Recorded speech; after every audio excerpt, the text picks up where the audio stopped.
নমস্কার বন্ধুরা, আমি কেশব প্রপার্টি নলেজ চ্যানেলে আপনাদেরকে স্বাগত। আপনার কাছে কি জমির ল্যান্ড মানে জমির রেজিস্ট্রি দলিল আছে, কিন্তু আপনি কি জানেন সেই জমির রেকর্ড কার নামে আছে? যদি না জানেন তাহলে খুবই সাবধান বন্ধুরা, কারণ শুধু জমি রেজিস্ট্রি দলিল থাকলে কিন্তু সব কিছু সম্পূর্ণ হয়ে যায় না। অনেকে ভাবেন যে আপনার কাছে জমি রেজিস্ট্রি দলিল আছে, আপনার আর কিছু করার দরকার নেই, কিন্তু সেটা নয় বন্ধুরা। সেই বিষয়ে আপনাদের আলোচনা করব, ভিডিওটা না দেখে আপনি দেখুন। তো আজকের ভিডিওতে খুব সহজ ভাষায় জানাবো যে জমির রেকর্ড কি, রেকর্ডে কি কি তথ্য থাকে এবং জমি কেনার আগে রেকর্ড দেখা এত গুরুত্বপূর্ণ কেন। তো আসুন শুরু করি আমাদের মূল আলোচনা বিষয় ভিডিওটা।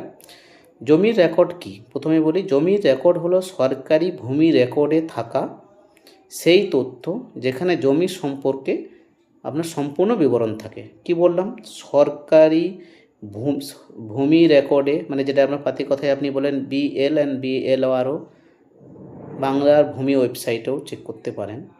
তাহলে সরকারি ভূমি রেকর্ডে সেই তথ্য যেখানে জমির সম্পর্কে গুরুত্বপূর্ণ বিষয় থাকে।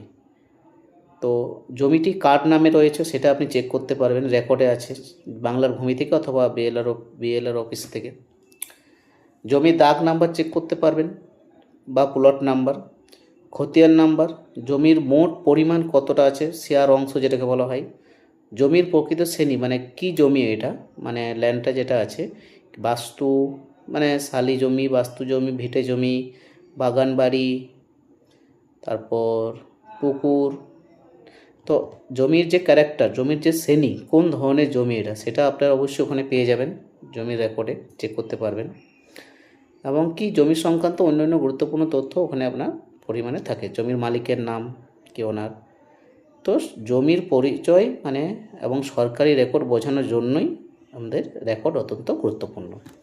এবার আমরা আসব যে সবচেয়ে বড় ভুল কি হয় আমাদের জমি কেনার আগে বা জমি কেনার পরে, বা আপনার কাছে যদি জমি থেকেও থাকে, হয়তো আপনি চেক করেননি, লক্ষ্য করেননি, জানেন না, বা কেউ হয়তো বলেননি আপনি। অনেক মানুষ জমি কেনার সময় শুধু দলিল দেখে কিনে ফেলে, বাস হয়ে গেল। জমি কেনার আগে শুধু আপনাকে আগেই বললাম যে সমস্ত কিছু চেক করতে হয়, যে জমিটা সরকারি রেকর্ড অনুযায়ী কার নামে আছে। তো সেগুলো যদি না করেন, সেটা অবশ্যই আপনাকে যাচাই করে নিতে হবে। তো এবারে আপনাকে একটা কথা বলবো যে জমি দলিল, রেকর্ড এবং মিউটেশন, এই তিনটি জিনিস কিন্তু এক নয়। তিনটি জিনিসের মধ্যে পার্থক্য অবশ্যই গুরুত্বপূর্ণ। আপনি যদি জমি কিনতে চান এবং দলিল, রেকর্ড ও মিউটেশনের পার্থক্য না জানেন, তাহলে একটা আমি উদাহরণ দিয়ে আপনাদেরকে বলে দিতে পারি। ধরুন আপনি একজন ব্যক্তির কাছে জমি কিনলেন, আপনার কাছে রেজিস্ট্রি ডিড আছে, রেজিস্ট্রেশন দলিল আছে, রেজিস্টার দলিল আপনার কাছে দলিল আছে, সমস্ত কিছু তথ্য আপনার কাছে আছে। এবারে কি হলো, কিন্তু সরকারি রেকর্ডে এখনও কিন্তু সেই আগের পুরনো মালিকের নামটা রয়ে গেছে। এই পরিস্থিতি কী হয়, রেকর্ড এবং মিউটেশনের বর্তমান অবস্থা যাচাই করা অত্যন্ত গুরুত্বপূর্ণ। তাই জমি কেনার আগে শুধু কাগজ হাতে পেয়ে গেলেন, দেখলেন সমস্ত কিছু আছে, মুখের কথায় বিশ্বাস করে নেন দালাল থেকে বা বাড়ির মালিক জমির মালিক কাছ থেকে কিনছেন, শুধু কাগজ থেকে সিদ্ধান্ত নেবেন না। জমিটা দেখুন কত পরিমাণ আছে, শেয়ারে কত অংশ পরিমাণ লেখা আছে, সেটা আমিন দিয়ে সার্ভে করে আপনি চেক করুন সেই পরিমাণটা, অংশটা মিলছে কি না।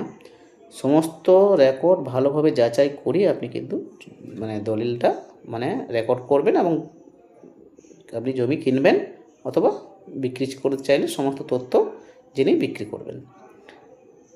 তো আজকে এই পর্যন্তই। যদি আপনি মিউটেশন, রেকর্ড, খতিয়ান, দাগ নাম্বার সম্পর্কে সহজে তথ্য জানতে চান, তাহলে অবশ্যই আপনার রেকর্ডে দেখতে পাবেন। তাহলে আপনার কি বুঝলাম যে রেকর্ডে কী কী থাকে, জমির খতিয়ান নাম্বার, জমির মালিক, জমির পরিমাণ, জমির শ্রেণী, কার নামে আছে, কোনো শর্তাবলী প্রযোজ্য আছে কিনা, এটা আপনার রেকর্ড থেকে জানতে পারবে। তো রেকর্ড অবশ্যই গুরুত্বপূর্ণ, কারণ জমির দলিল এবং রেকর্ড এবং মিউটেশন তিনটি আপনাদেরকে করাতে হবে।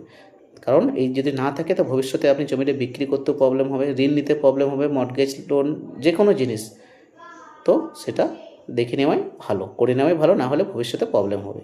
তাই অবশ্যই জমির দলিল পাওয়ার পর, রেজিস্ট্রি দলিল পাওয়ার পর আপনি রেকর্ডটা অবশ্যই করে নেবেন বিএলআরও অফিসে।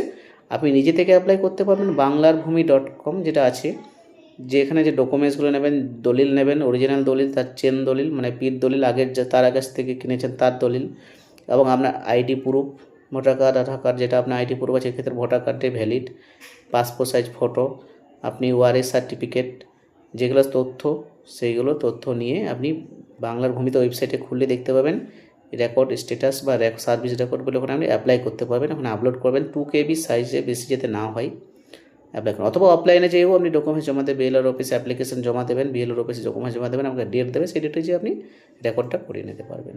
তো অবশ্যই যদি আপনার অসুবিধা হয় একজন প্রপার্টি কনসালটেন্টের সাথে যোগাযোগ করতে পারেন, অথবা লয়ারের সাথে যোগাযোগ করতে পারেন, তো আপনার রেকর্ডটা করে নেবেন। তো ধন্যবাদ। আমার ভিডিওটা যদি ভালো লাগে বন্ধুরা অবশ্যই সাবস্ক্রাইব করুন, লাইক করুন, শেয়ার করুন। আর এই ধরনের প্রপার্টি নলেজ সম্বন্ধে ভিডিও দেখতে নেক্সট ভিডিওটি অবশ্যই অপেক্ষা করবেন, এবং real estate, business, investment plan এই চ্যানেলে আলোচনা করা হয়। তো অবশ্যই বন্ধুরা সাবস্ক্রাইব করতে ভুলবেন না। ধন্যবাদ, থ্যাংক ইউ। ততক্ষণ ভালো থাকবেন, সাবধানে থাকবেন, সুস্থ থাকবেন।